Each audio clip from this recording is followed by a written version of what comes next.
अस्सलामुअलैकुम, वेलकम है आप सभी का इस नई वीडियो में। तो आज की इस वीडियो में हम प्रैक्टिस सीरीज स्टार्ट करने जा रहे हैं जो आपको जेके बोपी में भी काम आ जाएगी और उसके साथ साथ कास्ट में भी ये काम आ जाएगी। फिलहाल हम बायोलॉजी वाला पोर्शन देख लेंगे, उसके बाद फिजिक्स और केमिस्ट्री भी हम देख लेंगे। तो इस वीडियो को पूरा आखिर तक देख लेना, चैनल को भी सब्सक्राइब कर देना और टेलीग्राम ग्रुप भी हमारा ज्वाइन कर देना, लिंक उसकी आपको डिस्क्रिप्शन में मिल जाएगी। तो चलिए वीडियो को स्टार्ट कर लेते हैं। तो पहले यहाँ पे जो प्रैक्टिस सीरीज हम स्टार्ट करने जा रहे हैं वो किंगडम क्लासिफिकेशन के बेस पे हम जो है वो कुछ एमसीक्यूज आपको बताएंगे इस वीडियो में। तो फर्स्ट क्वेश्चन यहाँ पे आपको स्क्रीन पे दिख रहा होगा, who was the first to attempt a more scientific basis of classification। Options आपके पास हैं केरलेस लीनियस, एरिस्टोटल, विटाकर और बेंथम एंड हुकर। तो इनमें से आपको बताना है राइट आंसर कौन है। तो आपने डिसाइड किया होगा कौन सा राइट आंसर है। तो राइट आंसर जो इसका है वो बी पार्ट है, एरिस्टोटल। उसके बाद नेक्स्ट क्वेश्चन यहाँ पे आपके पास है, Aristotle classified plants, herbs, shrubs and trees on the basis of, किस बेस पे उसने क्लासिफिकेशन की थी? Anatomical features, morphological characters, physiological characters, biochemical characters. तो इसका जो राइट आंसर रहने वाला है वो बी पार्ट रहने वाला है, मॉर्फोलॉजिकल करेक्टर्स। उसके बाद थर्ड क्वेश्चन यहाँ पे आपके पास है, in how many groups did Aristotle divided the animals on the basis of presence or absence of RBCs।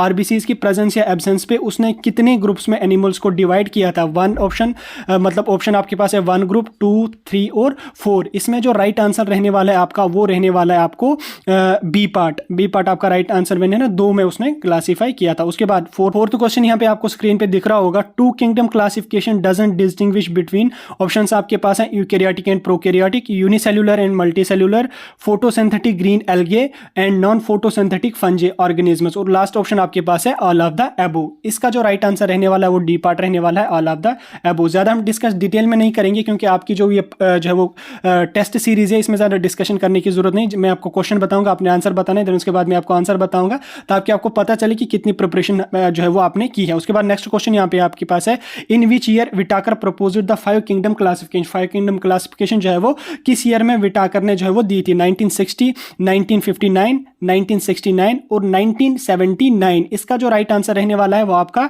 1969 में ही उसने जो है वो 5 किंगडम क्लासिफिकेशन दी थी। सिक्स्थ क्वेश्चन यहाँ पे आपके पास है, विटाकर्स किंगडम्स आर, जो 5 किंगडम उसने क्लासिफिकेशन की थी उसमें कौन कौन सा किंगडम है? Kingdom Plantae and animalia, Monera and Protista, फंजे, और चौथा ऑप्शन आपके पास है ऑल ऑफ द एबो। इसका जो राइट आंसर रहने वाला है वो डी पार्ट रहने वाला, ऑल ऑफ द एबो, क्योंकि उसने 5 किंगडम्स में क्लासीफाई किया था, Plantae, animalia, Monera, Protista and फंजे। उसके बाद 7th क्वेश्चन यहाँ पे आपको पे है, how many criterias were used by Whittaker for classification. उसने कितने क्राइटेरियाज यूज किए थे? 1 क्राइटेरिया, 3 क्राइटेरिया, 4 एंड 5। इसका जो राइट आंसर है वो डी पार्ट है, 5 क्राइटेरियाज। उसके बाद 8th क्वेश्चन यहाँ पे आपको दिख रहा होगा, what is the criteria used by Whittaker for the classification. Whittaker ने कौन सा क्राइटेरिया यहाँ पे दिया था? यहाँ पे नीचे आपके पास 7 ऑप्शंस हैं, cell structure, thallus organisation, mode of nutrition, reproduction, उसके बाद फाइलोजेनेटिक रिलेशनशिप्स, उसके बाद बायोकेमिकल डिफरेंस, फिजियोलॉजिकल कैरेक्टर्स। उसमें 5 इसने लिए थे। अब इन 7 में से आपने देख लेना कौन कौन सा इसने लिया था। ऑप्शंस आपके पास हैं, all except 5 and 6, all except 5 and 7, all except 6 and 7, all except 3 and 4। यानी कि उसने 5 जो है वो क्राइटेरियाज यूज किए थे। 5 में से कौन कौन से 5 थे वो आपको पता होगा, वही यहाँ पे आपने चेक कर लेने कौन कौन से हैं। तो इसका जो राइट आंसर रहने वाला वो आपका सी पार्ट रहने वाला है, all of the above except 6 and 7। 6 और 7 को छोड़ के उसने बाकी के सारे क्राइटेरियाज को जो है वो यूज किया था, जिसमें सेल स्ट्रक्चर उसने देखा था, थैलस ऑर्गेनाइजेशन देखी थी, मोड ऑफ न्यूट्रिशन देखी थी, रिप्रोडक्शन उसने देखी थी, और उसके साथ साथ फाइलोजेनेटिक रिलेशंस भी उसने देखी थी। उसके बेस पे फिर उसने जो है वो 5 किंगडम क्लासिफिकेशन यहाँ पे दी थी। उसके बाद 9th क्वेश्चन आपको दिख रहा होगा, in earlier classification like 2 kingdom classification the following are included in. 2 kingdom classification में नीचे में कौन कौन सा यहाँ पे आ जाता है? ऑप्शन आपके पास है, bacteria, blue green algae, fungus, उसके बाद मूजेस एंड फर्न, उसके बाद जिम्नोस्पर्म एंड एंजियोस्पर्म। ऑप्शंस आपके पास हैं ए ओनली, यानी कि यही जो है वो 2 किंगडम क्लासिफिकेशन में थे, 2 and 3 only, 3 only, all of the एबो। इसका जो राइट आंसर आपका रहने वाला है वो आपका यहाँ पे रहने वाला है D part, all of the एबो।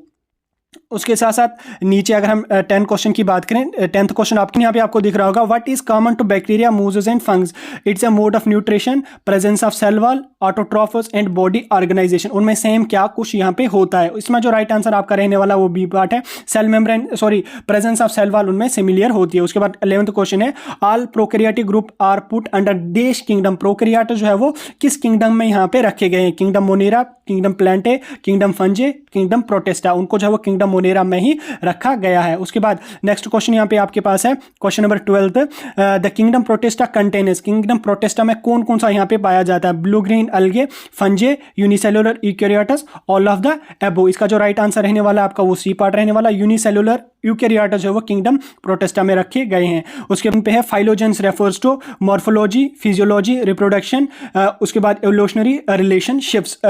फाइलोजन किसको कहते हैं? क्वेश्चन नंबर 14 यहाँ पे आपको स्क्रीन पे दिख रहा होगा। इसका जो राइट आंसर है वो डी पार्ट है, all of the containers. Kingdom Monera में जो है वो क्या क्या पाया जाता है? बैक्टीरिया। उसके बाद यहाँ पे चार ऑप्शन आपके पास हैं, चार में से आपने देख लेना है कि किंगडम मोनेरा में कौन सा यहाँ पे होता है। किंगडम मोनेरा में जो है वो बैक्टीरिया ही पाए जाते हैं, इसलिए हमने ज्यादा इसको डिस्कस करने की जरूरत नहीं है। उसके बाद most abundant micro organism are bacteria, virus, amoeba and paramecium. इसमें से मोस्ट एबंडेंट कौन सा यहाँ पे माइक्रो ऑर्गेनिज्म होता है? इसमें जो आपका राइट आंसर रहने वाला है वो आपका ए पार्ट रहने वाला है, बैक्टीरिया आपका यहाँ पे रहने वाला है। उसके साथ साथ नेक्स्ट क्वेश्चन की बात यहाँ पे अगर हम करें, which of the following is incorrect about bacteria. Bacteria के रिगार्डिंग यहाँ पे चार स्टेटमेंट्स दिए हुए हैं, चार में से आपने देख लेना है कि सही उसके बारे में जो है वो कौन है, और इसमें आपने जो चेक कर लेना है कि इनकरेक्ट उसमें से कौन है। यहाँ पे आपके पास ऑप्शन है A and D only, A and D only, B and C only, C and D only. इसमें जो राइट आंसर आपका रहने वाला है वो रहने वाला है आपका B part, A and D only. ये इनकरेक्ट है, बाकी जो है उसमें करेक्ट है।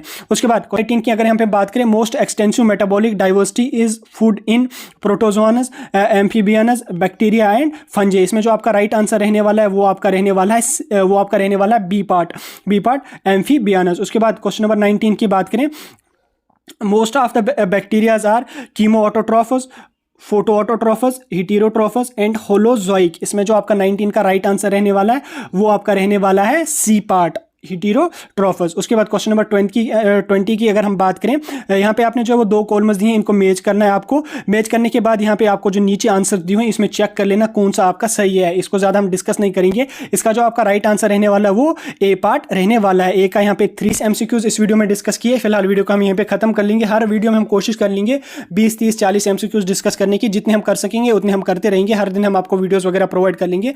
बाकी इस MCQ सीरीज़ को देखने के बाद आपको जो है वो कितना स्कोर रहता है वो आप कमेंट सेक्शन में पिन